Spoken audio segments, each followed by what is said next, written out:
Muchísimas gracias. Ahí viene. Perfecto, está tranquilo, no se preocupen, está perfecto. Bueno, muchísimas gracias. Para mí realmente una alegría, un honor estar acá. Estoy feliz y espero que podamos compartir juntos en otras oportunidades también, aquí en Salta, en congresos como este a favor de la vida y la familia. Entonces ahora me pidieron que comparta con ustedes este tema de la fertilidad humana y con este título, ¿don o producto de mercado? ¿Qué costo tiene? Entonces vamos a ir viendo algunas cosas. Veo algunas caras que ya estuvieron en la charla de ayer, entonces algunos ya tuvieron ayer la oportunidad de escuchar algo sobre la infertilidad, ¿no? Que ayer estuvimos hablando del tema. Pero como hay muchas caras nuevas también, voy a hacer un mini repasito de algunas cositas que vimos ayer como introducción a este tema, ¿no? Entonces, la fertilidad realmente es algo maravilloso, es increíble todo lo que entra en juego. Esta imagen parece muy difícil, pero vamos a verla de a poco para que nos animemos a hincarle el diente, como se dice, ¿no? Entonces, el cerebro es el órgano reproductor primario en el ser humano, tanto en el hombre como en la mujer. En el cerebro hay una glándula chiquitita que tiene el tamaño de una arveja y que está en la intersección entre, si uno va para adentro a nivel de la base de la nariz, ¿sí?, y de la oreja, a esta altura y esta altura para adentro, ahí nos encontramos la hipófisis, que se llama glándula pituitaria o hipófisis, que es la directora de orquesta de todas las hormonas sexuales. Entonces, cada ciclo de la mujer, esa hormona produce esa glándula produce una hormona que se llama folículo estimulante, que es la FSH, que empieza a subir su nivel en sangre. Esta hormona, que se llama folículo estimulante, lo que hace es estimular a los folículos. Los folículos son como unas casitas que están adentro de los ovarios. Entonces esas casitas, a medida que van creciendo, van produciendo una hormona, que es la hormona principal en la mujer, la hormona sexual principal, que es el estrógeno. Entonces el estrógeno va subiendo su nivel también en la sangre a medida que estos folículos maduran. Cuando ese estrógeno pasa a la sangre, porque los ovarios tienen mucha irrigación, entonces el estrógeno se produce en los ovarios y pasa a todo el cuerpo, tienen acción en todo el cuerpo, en el cerebro, en la piel, en los huesos, en el corazón, en todas partes.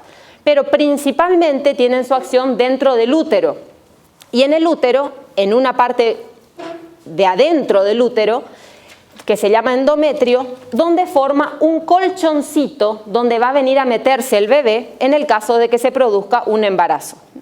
Entonces, a medida que crece la cantidad de estrógeno en la sangre, también aumenta el grosor de ese endometrio adentro del útero de la mujer, que forma ese colchoncito donde va a venir a meterse el bebé. Entonces, cuando el estrógeno hace un pico en su producción, esto le avisa al cerebro, a la glándula hipófisis, entonces produce otra hormona que se llama luteinizante, y esa hormona luteinizante, que acá está en amarillo, hace un pico. Entonces, esa hormona actúa sobre el ovario y hace que ese folículo, que ya estaba bien preparado, se rompa, digamos, y ovule. O sea, ese folículo, que es como una casita en donde adentro está el óvulo, se rompe la casita, sale el óvulo, pero como el cuerpo es un reciclador natural, podríamos decir, recicla ese folículo que se quedó vacío y lo transforma en otro órgano productor de hormonas que se llama cuerpo amarillo. Entonces, inmediatamente después de la ovulación, el cuerpo amarillo produce otra hormona importantísima en la mujer que se llama progesterona y que, como su nombre le indica, es la hormona progestación. Entonces, esta hormona viene y actúa sobre el endometrio, que ya el estrógeno había preparado en tamaño, pero la progesterona lo que hace es prepararle en calidad. Hace que crezcan las arterias, que se llaman arterias espiraladas, que están ahí adentro, porque el bebé, ni bien se mete adentro del útero de la mamá, tiene que formar su placenta. Entonces, las arterias le tienen que dar la nutrición, le tienen que alimentar al bebé, a través de la sangre se alimenta al bebé en la panza. Y además también la progesterona hace que estas glándulas, que están acá, estos huequitos blancos, se llenen de un alimento que va a alimentar al bebé en esos primeros momentos iniciales de su vida. Entonces, cuando se produce la ovulación, el óvulo es absorbido por la trompa. La mujer tiene un útero y 2 trompas, una trompa para cada lado. Entonces el óvulo entra a la trompa y en la trompa es el lugar en donde se produce la concepción o fecundación, la unión del óvulo con el espermatozoide, dando origen a una nueva vida humana que en el primer instante de su concepción es un embrión unicelular. Es un embrión humano que está formado por una sola célula y que paulatinamente, a medida que es transportado por la trompa desde el exterior de la trompa hasta el útero, ese embrioncito ya se va dividiendo, va creciendo, va madurando, Entonces va pasando esos días y tarda más o menos entre 7 y 10 días en ser transportado por la trompa hasta que llega al útero. Entonces cuando llega al útero, ese bebé ya tiene 7 o 10 días de vida y ya es capaz de autoimplantarse dentro del colchoncito de la mamá, ¿sí? Es el bebé el que se mete, él solito, se mete dentro de estas glándulas, atraviesa los tejidos de la mamá hasta que encuentra un vaso sanguíneo, se agarra de ese vaso sanguíneo, forma su placenta y empieza a vivir esos 9 meses en que va a depender del alimento de la mamá. Entonces, el cuerpo de la mujer, cada mes, cada ciclo, se prepara para un embarazo. El cuerpo no sabe si va a lograr el embarazo o no. El cuerpo no sabe si va a lograr el objetivo o no, pero cada mes se prepara. Entonces, una vez que se produce la ovulación, el cuerpo amarillo produce la progesterona y la progesterona trabaja intensamente en preparar ese colchoncito para la llegada del bebé, porque el cuerpo da por hecho que tal vez hay un bebé que está viniendo. Entonces se prepara y está ahí súper a la expectativa a ver si llega el bebé o no llega el bebé. Si llega el bebé se implanta y bueno, una maravilla. Pero si no llega el bebé, el cuerpo dice, ay, no hubo bebé este mes. Entonces, el cuerpo amarillo se empieza a atrofiar hasta que desaparece, la progesterona baja y al bajar totalmente la progesterona, entonces el cuerpo dice, este colchoncito no se usó, para el mes que viene ya va a estar viejo, entonces tira el colchoncito y eso es lo que se llama menstruación. El cuerpo desecha ese colchoncito que había preparado y que no se usó, cae ese colchoncito y al mismo tiempo, en el mismo momento que empieza a tirarse ese colchoncito viejo, comienza todo el ciclo de nuevo. El primer día de la menstruación es el primer día del ciclo menstrual. Es el primer día en que comienza ya la folículo estimulante, comienza la ovulación y así todo el ciclo. Entonces, la folículo estimulante actúa sobre el ovario, los folículos crecen, producen estrógeno, el estrógeno viene y actúa sobre el colchoncito, haciéndolo crecer. Pero el estrógeno no solamente actúa en la parte interior del útero, que es el endometrio, sino que también actúa en un lugar muy importante del útero que se llama cuello del útero. Y en el cuello del útero, que es una foto del cuello del útero, hace que se produzca una secreción que es un hidrogel, o se le suele llamar moco. Es un moco transparente que parece una clara de huevo cuando uno lo mira, y que ese moco es fundamental para la fecundación, es fundamental para la fertilidad, porque es el que capacita a los espermatozoides para que puedan ingresar dentro del útero y llegar después hasta las trompas para fecundar al óvulo. Este moco, que uno lo mira y parece una cosa tan simple, tiene la capacidad de proteger a los espermatozoides de la acidez vaginal, porque si no hay moco, los espermatozoides en pocas horas, al ser depositados en la vagina, se mueren todos porque la vagina es ácida. Es capaz de alimentar a los espermatozoides, porque cuando llegan a ese lugar ya están cansados de todo lo que tuvieron que recorrer para salir del cuerpo del hombre. Entonces ya no tienen más energía, entonces le recarga el tanque de combustible, porque este moco tiene mucha fructosa, que es un hidrato de carbono que los alimenta.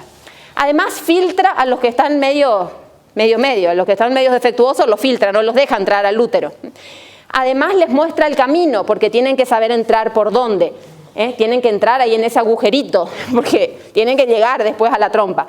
Y además les permite sobrevivir hasta 5 días, entre 3 y 5 días, en una especie de hotel 5 estrellas que tiene ahí adentro el cuello del útero, porque ahí los tiene esperando la ovulación, ¿sí? Porque el óvulo realmente, Angal pobrecito, vive solamente entre 16 y 24 horas. Y si solo dependiéramos del óvulo para la supervivencia de la especie humana, estaríamos muy mal.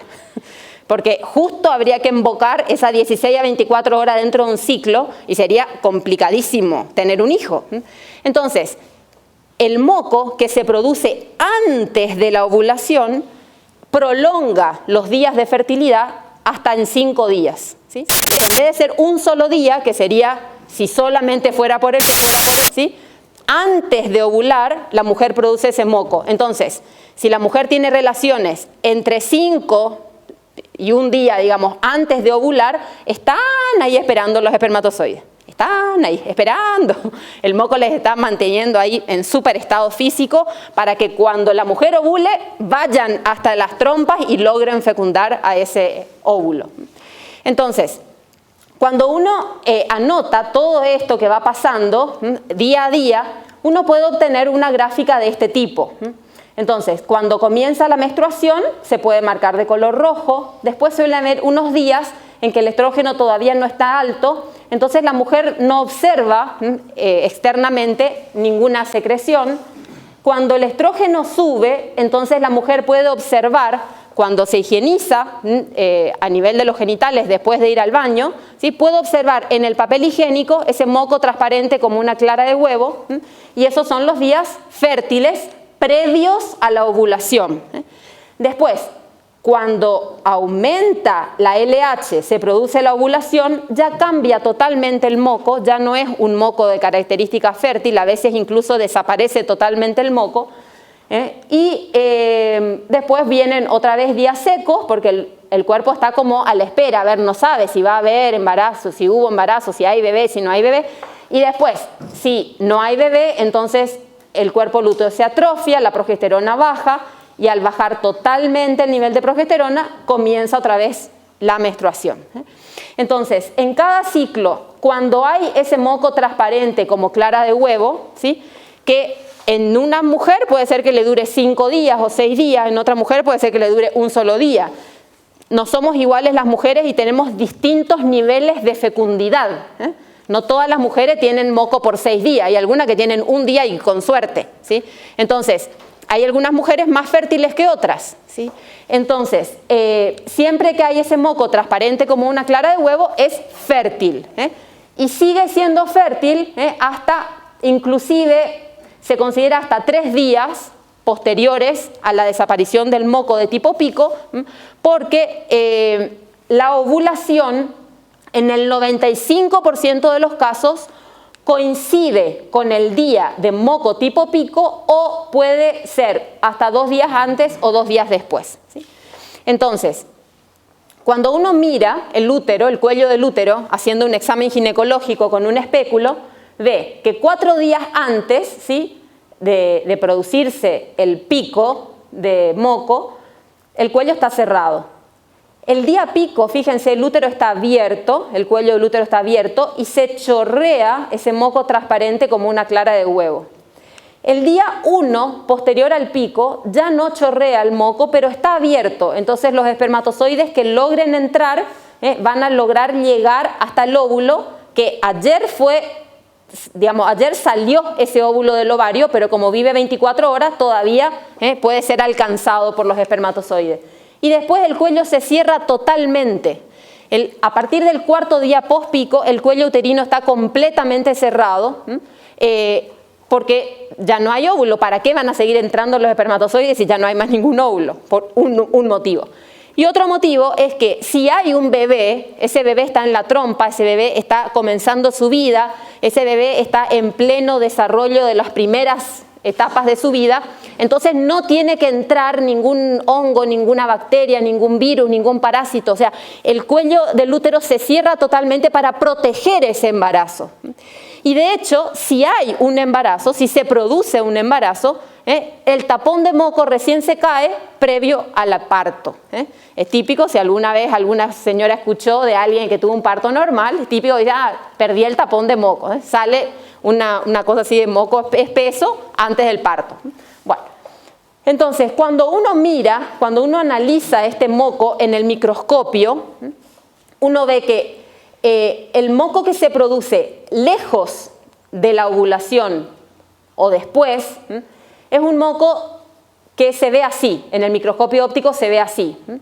En cambio, este moco, que es el moco transparente como clara de huevo, en el microscopio se ve así, como hojas de lecho. Y si yo miro con un microscopio electrónico, que tiene mucho más aumento, el moco que no es fértil se ve así. En cambio, el moco que sí es fértil se ve así, como canales. Tiene canales por los cuales pueden entrar los espermatozoides. Y si ese mismo moco yo miro con un microscopio electrónico de barrido, que es todavía más específico porque permite ver una imagen como en 3D, se ve que el moco que no es fértil es como una malla cerrada que no deja entrar nada. El moco tipo pico, esta clase de moco, tiene estas aberturas grandes por las cuales pueden entrar los espermatozoides a estos canales que le van mostrando el camino para entrar. Y después del día 3 post-pico, si hay moco, ese moco ya tampoco es fértil y está así totalmente cerrado y no deja entrar a ningún espermatozoide. Entonces, con todos estos estudios que se han realizado en el Instituto Papa Pablo VI, en la ciudad de Omaha, en Estados Unidos, se ha comprobado fehacientemente que realmente es el cuello del útero y el moco cervical la válvula de la fertilidad, que permite abrir o cerrar, dependiendo en qué momento del ciclo está la mujer. Entonces, la fertilidad es algo muy complejo, es algo maravilloso y que depende de un montón de factores. De factores femeninos, como son la presencia de buena calidad y cantidad de moco cervical, también la presencia de óvulos, también que la trompa esté entera y que permita realmente el pasaje del óvulo fecundado desde el tercio externo, que es donde comienza la vida, hasta llegar al útero. Y también hace falta que haya un colchoncito bien preparado, donde el bebé se pueda llegar al útero y anidarse para poder seguir ahí su vida. Por parte del hombre necesita que haya buena cantidad y calidad de espermatozoides y va a ser un óvulo entre los 400.000 óvulos que tiene la mujer en cada ovario y un espermatozoide entre los 3 a 5 millones de espermatozoides que produce el hombre en 1 mililitro de semen, los que se van a unir para dar origen a una nueva vida, a una nueva realidad ontológica y antropológica que es única e irrepetible, porque es fruto de esa unión única e irrepetible entre todo un conjunto de cromosomas aportados por la madre y todo otro conjunto de cromosomas aportados por el padre. Nunca antes y nunca después se puede dar ese mismo set de cromosomas que tenemos cada uno de nosotros y tiene cada uno de los individuos de la especie humana. Entonces, hoy en día hay una epidemia de infertilidad humana, de eso hablamos ayer, y tal vez sea consecuencia del mal uso de la libertad. Entonces, hoy por hoy se calcula que hay 80 millones de personas infértiles en todo el mundo. Estos son 40 millones de parejas que están queriendo un hijo y que no logran concebir. A mí esto realmente me impacta este número, porque en Paraguay, que es el país donde yo vivo, hay en total en todo el país 7 millones de habitantes. Imagínense que las personas con infertilidad son 80 millones en el mundo. O sea que me sobrepasa muchas veces el número total de paraguayos. Se calcula que 1 de cada 4 parejas puede tener hoy en día problemas de infertilidad. Y tan es así que la Organización Mundial de la Salud ha declarado el mes de junio, que casualmente estamos en el mes de junio, el mes mundial de la infertilidad, ¿no? Entonces, realmente es un problema grave, es un problema serio, ante el cual el mundo está empezando, digamos, a abrir los ojos y a prestar más atención. Una de las respuestas que ha dado la humanidad, digamos, la ciencia, a este problema de infertilidad es lo que se llama comúnmente la reproducción asistida, que en realidad no es una reproducción asistida, sino una reproducción sustituida. Por eso yo pienso que uno tiene que tratar de tener bien claros los conceptos, ¿sí? Se le llama reproducción asistida, pero en realidad no se asiste. Asistir es ayudar, ¿sí? En realidad no se ayuda, se sustituye. Se sustituye los actos que normalmente tiene que llevar a cabo la pareja para concebir un hijo, se sustituye por procesos artificiales.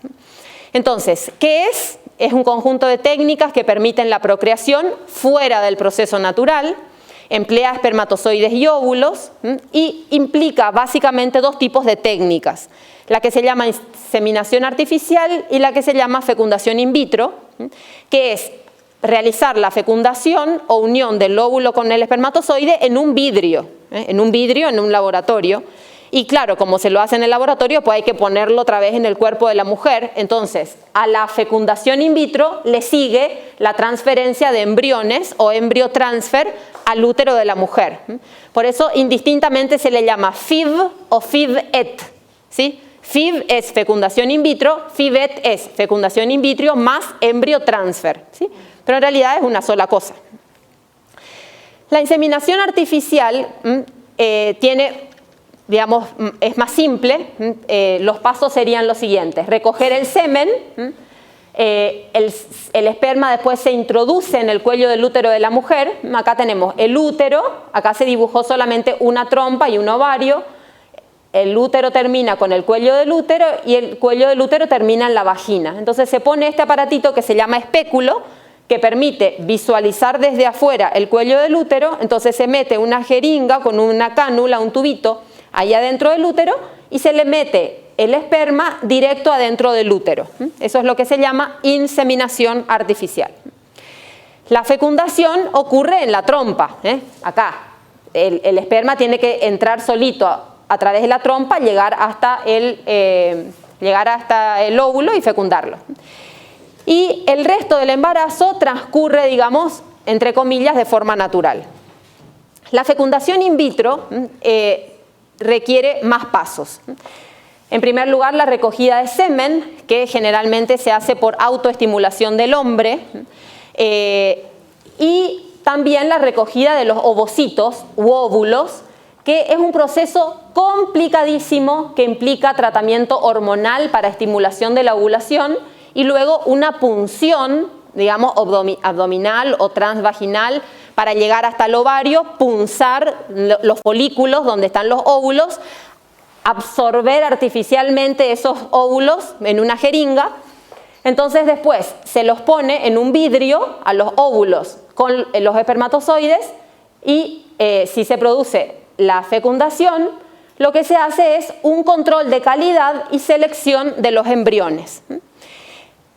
Posteriormente se hace la transferencia habitualmente de 1 a 3 embriones a un útero y el resto del embarazo transcurre también, entre comillas, de forma natural.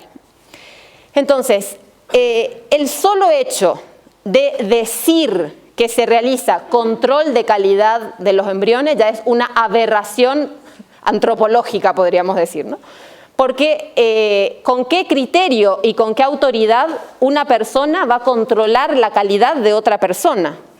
O sea, es lo mismo que se hizo en otras épocas de la humanidad, Hitler y compañía. O sea, ellos tenían unos parámetros de control de calidad, ¿no? Que estén sanos, que sean jóvenes, que no sean de raza judía, bla, bla, bla. O sea, ellos tenían unos patrones para decir estos son los buenos y los dejamos vivir. Y los que no pasaban el control de calidad los mataban, a los enfermos, a los judíos, a los católicos también que no les gustaban. Bueno, entonces ellos ponían, porque eran los que estaban al frente, los que estaban al mando, ellos ponían, digamos, las normas en base a las cuales se hacía el control de calidad.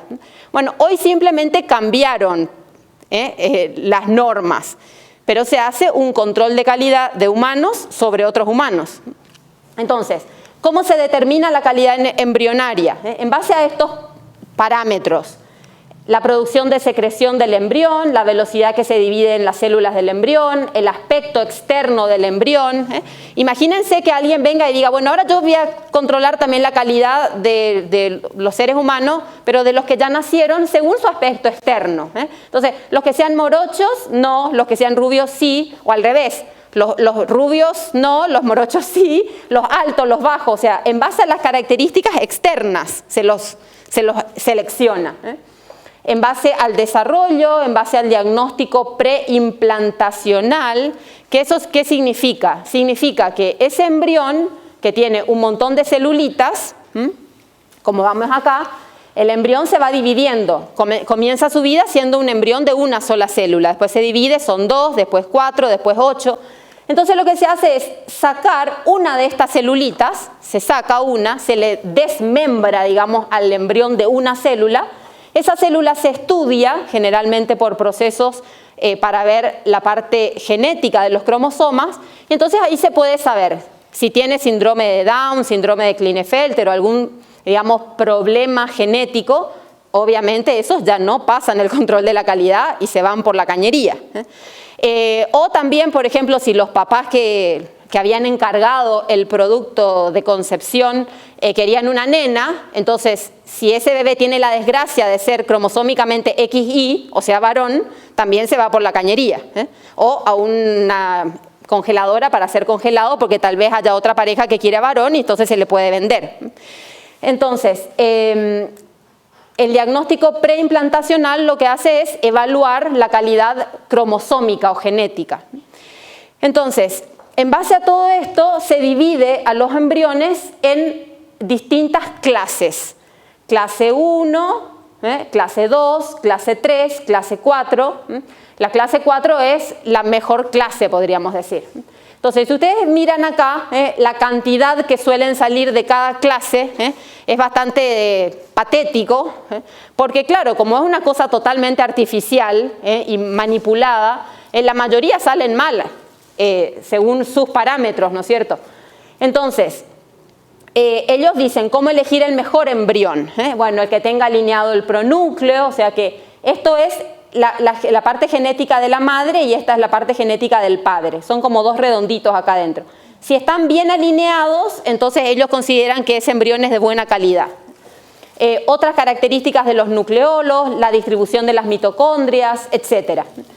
Que tengan menos de 20% de fragmentación, esto es lo que se llama fragmentación, que después los meten en una estufa para hacerlos crecer, porque como yo les decía antes, el bebé no es que cuando tiene una célula o 2 o 4 células ya está en capacidad como para implantarse.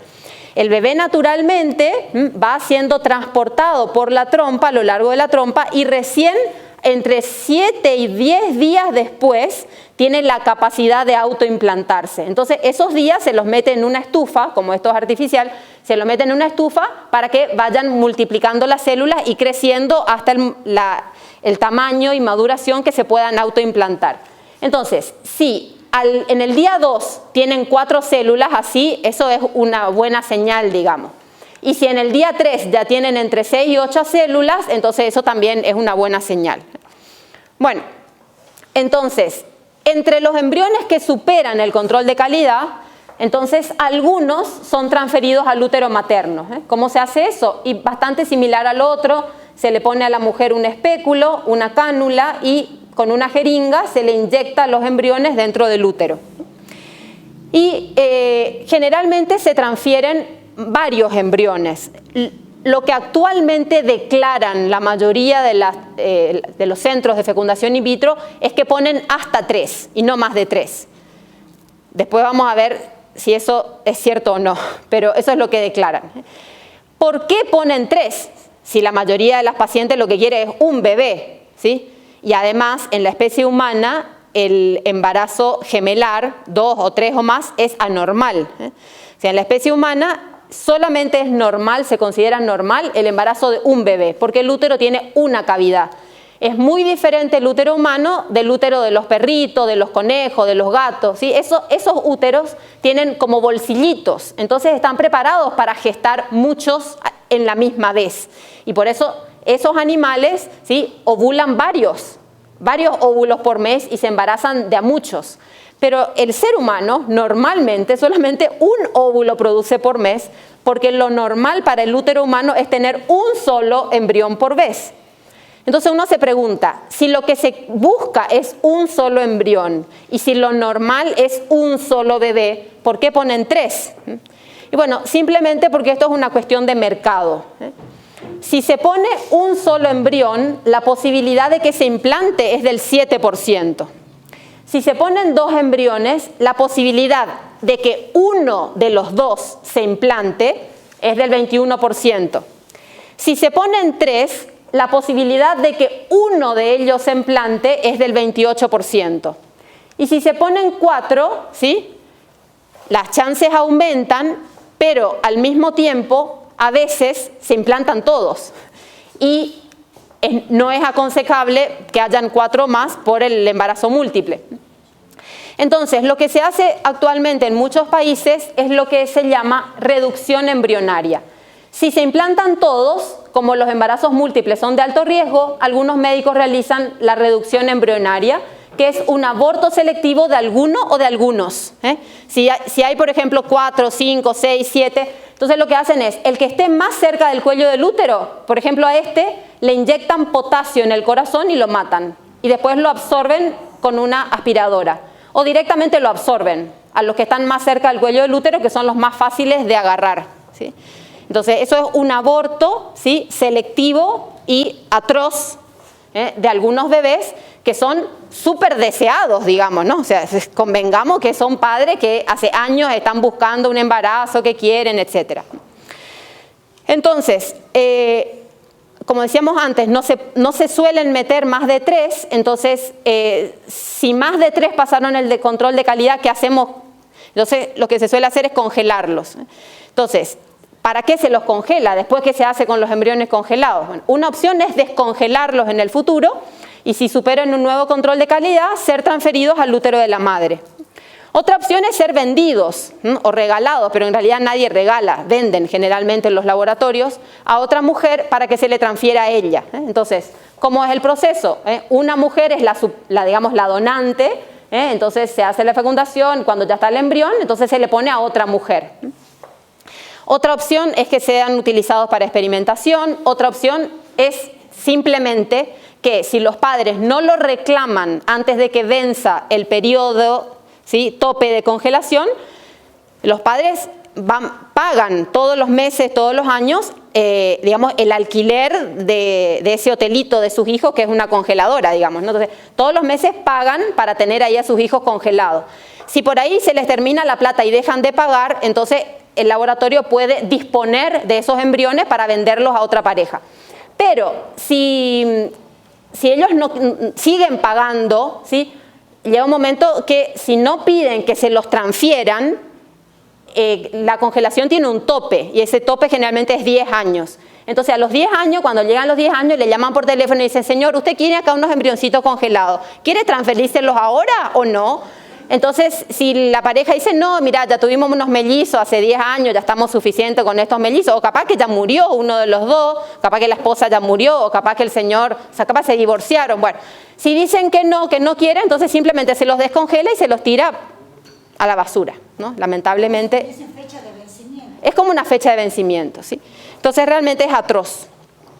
Entonces, uno se pregunta, en el momento de la fecundación,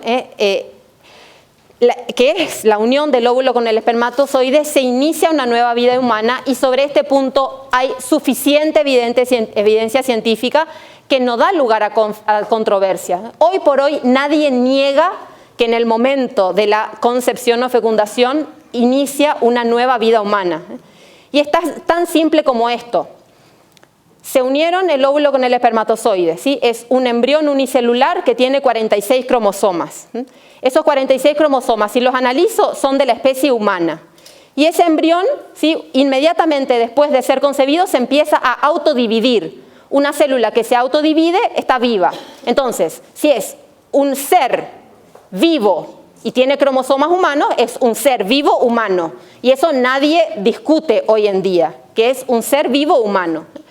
Entonces, ¿cómo es posible que aceptemos o que toleremos la manipulación y los homicidios de tantos seres humanos? Realmente es increíble que toleramos. O sea, la esclavitud ya no se tolera. Y sin embargo, esto se tolera. La fecundación in vitro o otra técnica más invasiva todavía, que ni siquiera los ponen en un vidrio para que se unan solos, sino que se le inyecta el espermatozoide dentro del óvulo. Entonces, ¿cómo pasó esto? ¿Cómo cayó en esto la humanidad? Entonces, una respuesta que es bastante iluminadora es la que nos da la historia. En 1978 se dio nacimiento al primer bebé de probeta. Y ahí hubo un cambio brusco en la valoración del embrión humano y también en su estatuto jurídico. Implicó la creación de una nueva terminología, totalmente nueva, palabras nuevas que se inventaron, que permitiera justificar que se manipule o que se descarte la vida, la fecundación in vitro con embryo transfer, y también en otros campos de medicina experimental y de investigación. ¿Cómo pasó esto? Y bueno, lo que pasó fue lo siguiente. Ante el nacimiento de Louis Brown en 1978, la reina de Inglaterra creó en 1982 una comisión para el desarrollo de principios para la regulación de la fecundación in vitro y la embriología.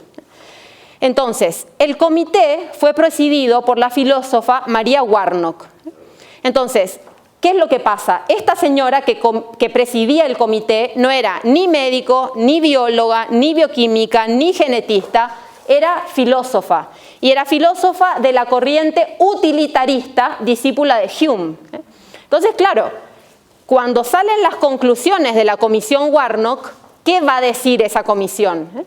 En 1978, después de 2 años de estudio, el comité publica su informe final, que es conocido hasta hoy como Informe Warnock, el cual concluyó que el embrión humano debe ser protegido, pero que la fertilización in vitro y la investigación sobre embriones sería admisible hasta el día 14 postconcepción, en que se desarrolla la línea primitiva, que es lo que más adelante da origen al cerebro. Entonces, lamentablemente, este informe fue utilizado posteriormente para legalizar la fecundación in vitro, y ese límite totalmente arbitrario de 14 días se utilizó para permitir el uso, estas son las palabras, permitir el uso, acuérdense, filósofa de la corriente utilitarista, ¿sí? Para permitir el uso de los embriones humanos.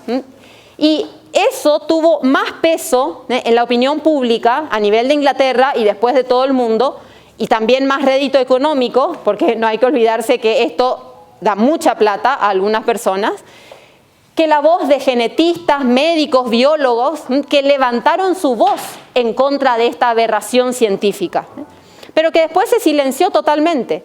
Si uno lee el informe Warnock incluso tiene las objeciones de los científicos que estuvieron dentro de la comisión y que no estuvieron de acuerdo con la mayoría que votó este punto, ¿sí? Pero claro, como decían ayer en alguna otra charla, o sea, después nadie se acuerda que se ganó por 2 votos, por 3 votos y que hubieron objeciones. Lo que queda es el resultado, y el resultado fue: se pueden usar los embriones hasta el día 14. Entonces, ¿cuál es el costo? ¿Cuál es el costo humano, podríamos decir, de todo esto? Todas las técnicas de fecundación in vitro instrumentalizan al embrión humano porque lo tratan como si fuera un simple cúmulo de células que se usan, se seleccionan y se descartan. Se lo tratan no como una persona, sino como una cosa. La crioconservación, que es la congelación, esto así de triste es, esto es un tubo de nitrógeno líquido en el cual en estos tubitos están los embriones congelados. La crioconservación además expone al embrión a posteriores ofensas y manipulaciones experimentales, tales como la obtención de células madre troncales, lo que causa la muerte del embrión.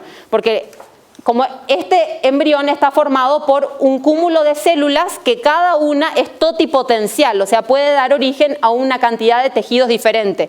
Entonces lo que hacen es desmembrar, separar esas células entre sí para hacer cultivos celulares de distintos tipos de células, ¿sí? Entonces es descuartizar a un ser humano, descuartizarlo, separar sus células entre sí.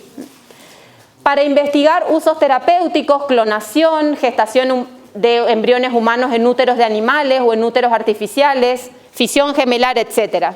Lamentablemente hoy en día hay una gran cantidad de estudios, ¿sí?, que se están llevando a cabo utilizando embriones humanos. El costo añadido de la fecundación in vitro, cuando es heteróloga, eso significa que se hace con espermatozoides u óvulos de un donante, que nunca es donante, sino que es alguien que vendió sus células germinativas, ya sean óvulos o espermatozoides, son por una parte las secuelas del secreto, como ayer estábamos hablando con una de las aquí presentes, o sea, de la mentira oculta. Porque un chico que no es hijo en realidad de su padre, sino que es hijo de un donante, de un vendedor de esperma, no es parecido a ese papá, ¿no? O sea, es otra genética, es otra cosa, o a esa mamá, digamos, o a ninguno de los dos, porque a veces las dos cosas son compradas. A veces es comprado el óvulo y comprado el espermatozoide, o sea, ninguna de las dos cosas a veces no es de los propios padres. Además, la paternidad-maternidad anónima tiene muchísimas consecuencias psíquicas, emocionales, etcétera, para los padres y para el hijo. Pero además está el peligro de la consanguinidad, porque en un laboratorio donde se hace fecundación in vitro con donación de gametas, muchas veces simultáneamente se le ponen óvulos de una misma mujer, por ejemplo, fecundado con distintos espermas o con esperma del mismo hombre, a distintas mujeres. Esas mujeres viven generalmente en una misma ciudad y esos niños van a nacer más o menos en la misma época, probablemente vayan a la misma escuela, y uno va a ser Pedrito González y la otra va a ser Fátima Jiménez. Entonces, probablemente se casen entre sí y son hermanos consanguíneos. Pueden ser hermanos consanguíneos de madre y de padre o medios hermanos. Y eso va a traer, no a muy largo plazo, sino a corto plazo probablemente, un montón de problemas médicos, genéticos, etcétera, ¿sí? Porque las atrocidades llevan a otras atrocidades. Además, la fecundación in vitro establece entre quienes realizan la fecundación, que es el médico, el bioquímico, el genetista, y el que va a nacer, una relación de producción de un objeto que es resultado de la técnica y que está privado de toda relación interpersonal. Y la prueba de esto, de que ese niño no tiene ninguna relación interpersonal, es que hay miles de embriones congelados de los cuales nadie se siente responsable. Nadie se siente responsable, porque a veces los que encargaron, digamos, dicen, pero no es mi esperma y no es mi óvulo.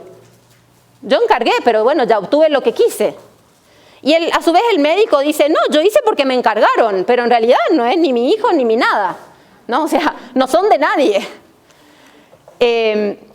Y una persona resulta ser objeto producido por el trabajo del hombre en vez de ser fruto de un acto personal de amor en el que concurren funciones orgánicas, emociones sensibles, amor espiritual, etc. ¿Qué otro costo hay aparte de estos? El riesgo que implica la estimulación ovárica para la salud de la mujer.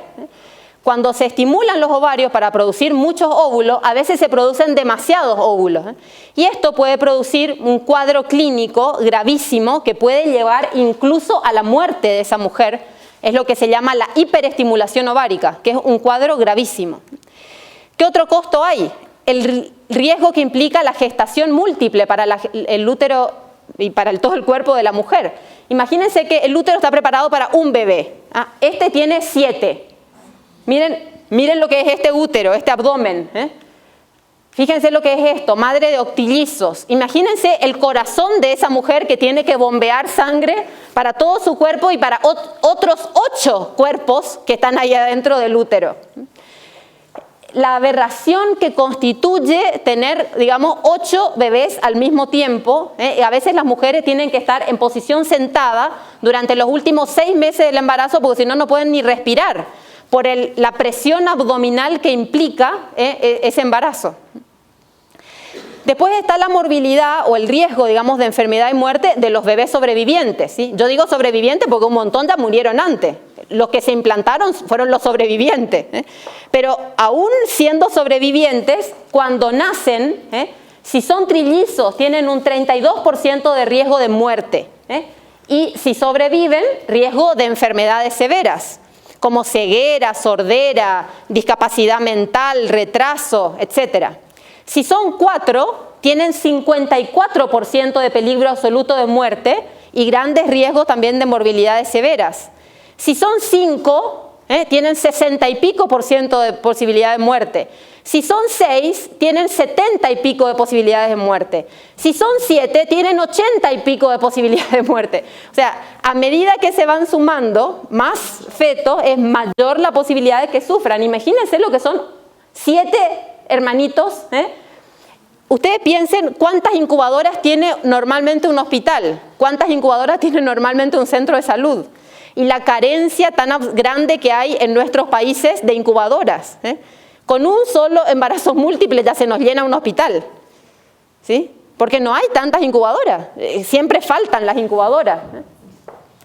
¿Algún otro costo? Y sí, que es un experimento. O sea, los experimentos con ratas de laboratorio y otros animales que tienen un ciclo vital breve, cuyo origen es la fecundación in vitro, señalan que en etapa adulta hay anomalías tanto morfológicas como de comportamiento. En los seres humanos no sabemos qué va a pasar. ¿Por qué? Porque el primer experimento de fecundación in vitro está todavía en fase de ejecución, tiene 38 años, es Louise Brown, que nació en el año 78. O sea, ¿qué va a pasar cuando cumpla 40? ¿Será que se va a volver loca?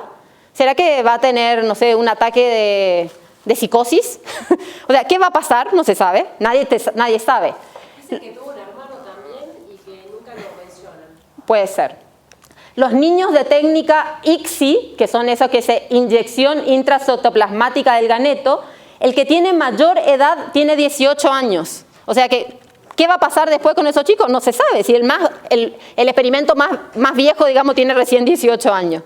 ¿Y qué va a pasar con los nacidos por la técnica de vitrificación, que es una técnica nueva, que lo que hace es suplir el líquido intracitoplasmático de los gametos por un líquido refrigerante, para que en vez de congelarse de forma normal, se los transforma en una especie de vidriecito.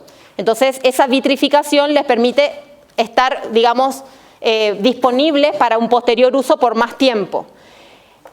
El niño que nació por técnica de vitrificación más antiguo tiene recién 9 años. Entonces, ¿qué va a pasar después con ese niño que cuando era embrión, en vez de tener agua en su célula, tenía líquido refrigerante? No sabemos qué va a pasar. Esta es Louise Brown, la primera niña nacida de probeta. Díganme cuántos años les parece que tenía en esta foto. 20. Parece como 50, ¿no es cierto? Bueno, tenía 25 años nomás. Tenía solamente 25 años, ahora recién tiene 38. Y fíjense lo que dice un artículo de Human Reproduction, una revista científica del año 2011. Los niños nacidos de técnicas de reproducción asistida son fenotípicamente, o sea, externamente, y también bioquímicamente diferentes de los niños concebidos de forma natural. Pero los mecanismos que conducen a estos cambios no han sido dilucidados. O sea, estamos en época de experimentación todavía, digamos, ¿no? Bueno, entonces, hay un librito que es fantástico, que se repartió en la JMJ de Río del año 2013, que yo les recomiendo si lo tienen o si pueden aprovecharlo para dar charlas. Este tema está tratado en forma magistral en este librito que fue producido por la Fundación Jérôme Lejeune y se puede conseguir en varios idiomas, inglés, castellano, portugués. Este librito, en la parte de fecundación asistida, dice: en caso de esterilidad, ¿la reproducción asistida es la única alternativa? Y gracias a Dios la respuesta es no, no es la única alternativa. La reproducción asistida, que en realidad es sustituida, da respuesta a la infertilidad pero sin curarla. Sin embargo, la medicina puede tratar y curar cierto número de causas de infertilidad. Hay diferentes técnicas que se pueden ayudar para ayudar a procrear. Una es, por ejemplo, el método Billings o los métodos de reconocimiento natural de la ovulación. Una mujer, por ejemplo, que no se embaraza porque tal vez tiene un moco muy limitado, un solo día o algo así, sabiendo exactamente el día que ovula, puede aprovechar para buscar el embarazo ese día y muchas veces con simplemente saber su día de ovulación ya se embaraza. También está la naprotecnología, que es una ciencia nueva que recopila todas las disciplinas vinculadas a la procreación, que son la observación de la propia fecundidad, los tratamientos médicos, las intervenciones quirúrgicas, y tiene tasas de éxito superiores a las de la reproducción asistida o sustituida. Y después está la adopción, en que la pareja acoge a un niño y que realmente es una forma muy real de formar una familia. Entonces, esta es la respuesta que trae este librito y justamente de este tema es de lo que voy a hablar en esta segunda mitad de la charla, que voy a tratar de ser breve porque está acá Monseñor esperando para su disertación. Entonces, la naprotecnología es una ciencia nueva que tiene su historia muy reciente. El 25 de julio de 1968, el Papa Pablo VI publica la Humane Vitae. Thomas Hilgers, que era en su momento un estudiante de medicina de quinto curso, lee la Humane Vitae. Hay una parte de la Humane Vitae que el Papa dice: hago un llamado a los hombres de ciencia para que pongan su ciencia y su investigación al servicio de los matrimonios para la regulación de la fertilidad según los ciclos naturales. Y este chico, que estaba en quinto curso de la medicina, dijo: esto es para mí. Él sintió que el Papa le estaba hablando a él. Entonces, terminó la carrera de medicina, hizo la especialidad en ginecología y en 1976 se puso en contacto con John y Lynn Billings, que era un matrimonio que vivía en Australia y que habían diseñado el primer método de planificación según la ovulación o método de Billings, y le propuso hacer una evaluación independiente del método de la ovulación en Estados Unidos. Entonces, llevó a cabo ese estudio y realmente obtuvo resultados fantásticos. Dijo que realmente era excelente el método Billings para planificación familiar natural. Y ese estudio lo hizo con, este es el doctor Thomas Hilgers, en 1977, con su esposa, Sue, que era enfermera, y dos amigas de su esposa, ¿sí? Ann Preville, que es esta, y Diane Daly. A partir de ahí, este equipo de 4 personas, ¿sí? Estos son los esposos, digamos, este es el esposo de Diane y este es el esposo de Anne. Entonces, desde 1977, estas 4 personas formaron un equipo que hasta el día de hoy siguen trabajando juntos, ¿sí? Realmente es increíble que un grupo de 4 personas después de 40 años sigan trabajando juntos y llevándose bien. Y ellos han desarrollado lo que se llama el modelo Creighton de cuidado de la fertilidad, que posteriormente dio origen a la naprotecnología. Entonces, este es el Instituto Papa Pablo VI, que es el instituto que ellos tienen en Omaha, Nebraska, en el cual dan la capacitación para médicos y practitioners para poder transmitir este sistema. Y esta es la Universidad de Creighton, que es una universidad católica, jesuita, que está en la misma ciudad de Omaha. Y entonces los cursos de capacitación se dan en conjunto entre el Instituto Papa Pablo VI y la Universidad de Creighton. O sea que la certificación es universitaria. Entonces, en base a esto que habían descrito John y Lynn Billings, estos son los doctores Billings, que es que primero la mujer menstrua, después hay un periodo seco, después el moco, después otra vez infertilidad, y eso se puede graficar en un dibujito. Lo que hizo Thomas Hilgers con su equipo fue la estandarización del método. ¿Por qué? Porque para los australianos estaba súper bien eso que decían los Billings. Primero va a haber un poquito de moco, después más moco, después mucho moco, después va a dejar de hacer moco. Pero los yanquis, que tienen otra mentalidad, decían, ¿cómo? Pero ¿cómo un poco y después más moco? ¿Cuánto? ¿Cuánto en gramos? ¿Cuánto en centímetros? ¿Qué cantidad? Bueno, entonces ellos estandarizaron. Dijeron, bueno, vamos a hacer una planilla. La planilla va a tener 35 días. Cada uno va a tener 2 casilleros. En el superior se va a poner el color. En el inferior se va a poner la fecha y la descripción. Después las estampillas van a ser estampillas autoadhesivas para evitar que la gente pinte con distintas tonalidades de colores. Todos iguales, las mismas estampillas. Rojo para el sangrado, verde para la sequedad, blanco para la secreción de moco, un bebecito para los días fértiles y además se agregan otras señales, ¿no? El sangrado se va a discriminar si es abundante, moderado, ligero, muy ligero o si solamente una manchita marrón. Se va a, además, describir si el moco, qué consistencia tiene, el color, el cambio, la sensación. La secreción de moco se va a medir. Se le va a decir pegajoso si tiene hasta 0,5 centímetros. Se le va a decir ligoso si tiene entre 1 y 2 centímetros. Se le va a decir elástico si tiene más de 2,5 centímetros. Y para que la mujer no se confunda, hicieron un diccionario de imágenes. Entonces, cada moco está fotografiado. Entonces, la mujer no puede tener ninguna opción a duda. Cuando observa el papel higiénico, puede saber exactamente qué tipo de moco está teniendo cada día, si es fértil, si no es fértil, si es más o menos fértil o cómo lo que es, ¿sí? O sea, la estandarización fue así hasta el detalle mínimo. Después lo que hicieron fue hacer unas planillas para enseñar, desarrollar toda una técnica de enseñanza, e incluso hicieron herramientas clínicas para uso de los ginecólogos. Una de ellas es, por ejemplo, lo que se llama el mucus score, que es una forma de medir qué cantidad de moco tiene una paciente y qué calidad de moco tiene. Entonces se puede establecer una puntuación objetiva para cada ciclo de moco en cada ciclo menstrual. Y esto ha permitido, por ejemplo, identificar que una mujer que tiene una fertilidad normal suele tener un ciclo de moco de 9.3 puntos. En cambio, la que tiene adhesiones pélvicas tiene 8.5, la que tiene endometriosis tiene 6.7. Si uno toma en conjunto, todos los tipos de infertilidad suelen tener scores de 6.9, lo cual es estadísticamente significativo con el normal. Entonces, se ha ido, digamos, desarrollando toda una ciencia médica nueva en base a estos criterios de estandarización. Además, ellos cambiaron la terminología en la que se enseña este método de planificación, porque ellos dicen las palabras transmiten actitudes. En los sistemas de planificación natural anteriores se usaban términos como días seguros y días inseguros, abstinencia sexual, hacer el amor o no tener sexo. En cambio, en el modelo Creighton, la terminología que se usa son días fértiles y días infértiles. Porque los días infértiles no tienen nada de seguro. ¿De qué seguridad? ¿No te va a tener un choque? ¿No te va a quemar con el sol? ¿Qué seguridad? No es inseguro o seguro. Es simplemente fértil o infértil.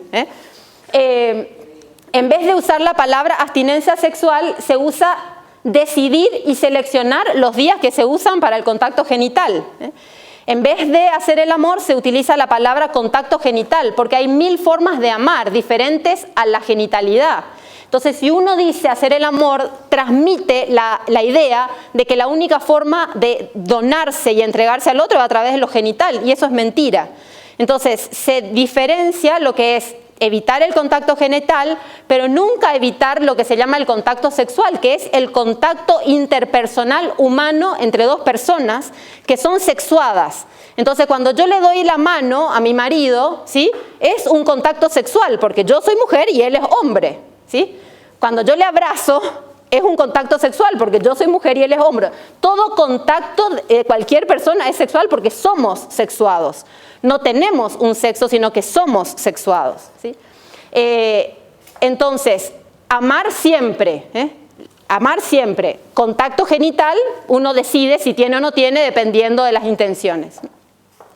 Además, Hilger confirmó que la información contenida en la planilla no servía solo para planificación familiar, sino para monitorear la salud femenina. Por ejemplo, una gráfica así me permite identificar que esta mujer va a tener infertilidad. ¿Por qué? Porque tiene un solo día de moco, entonces va a ser muy difícil que se embarace. Entonces, si una chica empieza a aprender esto 10 o 5 años antes de casarse, puede hacer un tratamiento para que el día que se case ya no sufra un problema de infertilidad. O se puede identificar también un riesgo potencial de un aborto temprano. ¿Por qué? Porque hay muy poquitos días después del día pico.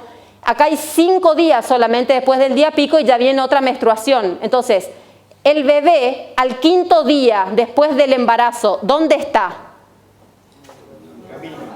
En la trompa, está en camino.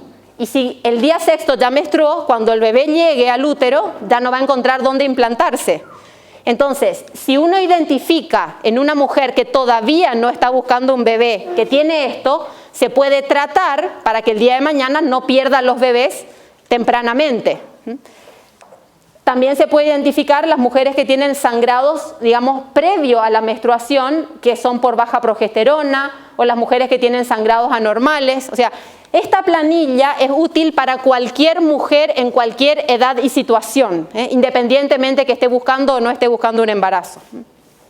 Porque te permite diagnosticar biomarcadores o marcadores biológicos, como son la longitud del sangrado menstrual, el día pico, la longitud de la fase prepico, la longitud de la fase post-pico, la presencia o ausencia de ciclo de moco, la intensidad o score del ciclo de moco, variaciones en el sangrado, etcétera, que son signos de salud o de enfermedad, ¿sí? Realmente la infertilidad en la mayoría de los casos es un síntoma de una enfermedad subyacente, ¿sí? Entonces el síntoma me tiene que llamar la atención para buscar la enfermedad subyacente, tratarla y curarla, y de esa manera se soluciona la infertilidad. Entonces, voy a saltear un poquito estas cosas. Se pueden hacer diagnósticos ginecológicos, por ejemplo, en caso de infertilidad femenina y masculina, en caso de aborto espontáneo, en caso de ovarios poliquísticos, que se puede tratar de una forma muy eficaz, incluso años antes de que la mujer se case. Dismenorrea intensa, que son los dolores menstruales muy intensos, que a veces le incapacitan a una mujer para trabajar o para tener un relacionamiento normal. El síndrome premenstrual, que es una cantidad de signos y síntomas como irritabilidad, llanto fácil, depresión, dolores, etcétera, que se producen unos días previos a la menstruación y que muchas veces producen muchos problemas matrimoniales. Se puede tratar, se puede curar. Adhesiones pelvianas, etcétera. Y además, ¿sí?, el enfoque holístico de este sistema de cuidado de la fertilidad tiene también condimentos, y esos condimentos se retratan con la palabra SPICE, que es lo mismo que en un programa que se llama Protege tu Corazón, de educación de la sexualidad, se esquematiza a través de una estrella. Entonces, esos condimentos son la dimensión trascendente, que es la parte espiritual, por eso está con S, porque en inglés es espiritual. ¿Y qué es? Bueno, cuando una pareja está sufriendo un problema, es muy importante, por ejemplo, decirle, bueno, te amo, amo todo lo que sos. Es muy importante rezar juntos, rezar el uno por el otro. La dimensión física es, por ejemplo, ese tomarse de las manos, abrazarse, estar juntos, hablar, descansar, jugar, ¿sí? Darse caricias que afirman al otro pero sin producir un estímulo sexual.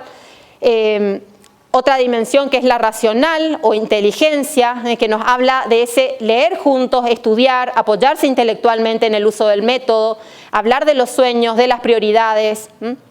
La dimensión social, que habla de comunicación, de creatividad, de organizar proyectos familiares, realizarlos, paseos, hacer el jardín juntos, etcétera. O sea, hay tantas cosas que podemos hacer juntos, además de lo que es lo genital.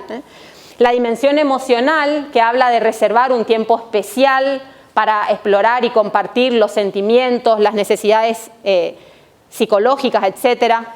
Y otro condimento muy importante es el sentido del humor dentro del matrimonio. Entonces, todo esto también se trabaja, se trata durante las sesiones de aprendizaje del sistema. Se van tratando cada uno de estos condimentos, se les da a la pareja material para que lean, para que estudien, para que contesten un cuestionario, para que lo charlen, para que vuelvan a traer, y realmente es maravilloso. La efectividad del método para evitar el embarazo, fíjense, en un estudio que se hizo con 1.800 parejas que usaron el método durante 17.000 ciclos, la efectividad del método fue 99.5 para evitar el embarazo. Y para lograr el embarazo, en esas mismas parejas, por ejemplo, que decían, bueno, yo ahora no me quiero embarazar todavía, pero ahora sí ya quiero. Entonces, cuando dejaban de usar con un propósito de evitar y ya usaban para alcanzar el embarazo, en el primer ciclo se embarazó el 76%, para el tercer ciclo el 90% y para el sexto ciclo el 98%. Y también es muy interesante que muchas parejas que habían venido a aprender el ciclo porque no querían un embarazo, ¿sí?, en el primer año de uso cambiaron de mentalidad. Al trabajar el SPICE y todo eso dijeron, ¿y por qué no otro hijo? Entonces, el 21% cambió de tener una decisión de no reproducirse a buscar un embarazo y alcanzarlo. En las parejas que tienen un problema de infertilidad, solamente haciendo la planilla, ¿sí?, se embarazó entre el 20 y el 40%. Y con el uso de la planilla más un tratamiento médico, hasta el 80%. Entonces, si uno compara esos resultados con los que obtienen la fecundación in vitro, fíjense la diferencia. En casos de infertilidad por endometriosis, la naprotecnología alcanza entre un 56 y un 76% de embarazo, la fecundación in vitro un 21%. En caso de ovarios poliquísticos, entre 62 y 80% y la fecundación in vitro un 25%. En caso de oclusión tubárica, que se opera y se resuelve, 38% de embarazo versus 27% a través de fecundación in vitro. O sea, realmente es mucho mejor. Bueno, tenemos que terminar, entonces les quiero dejar solamente un mensaje final, que es el siguiente. Si nosotros difundimos la verdad y defendemos la vida, conseguiremos separar nuestra cultura de la mentalidad materialista y utilitarista que subyace a las técnicas artificiales de reproducción sustituida y disminuiremos el doloroso costo humano que implican. Muchas gracias.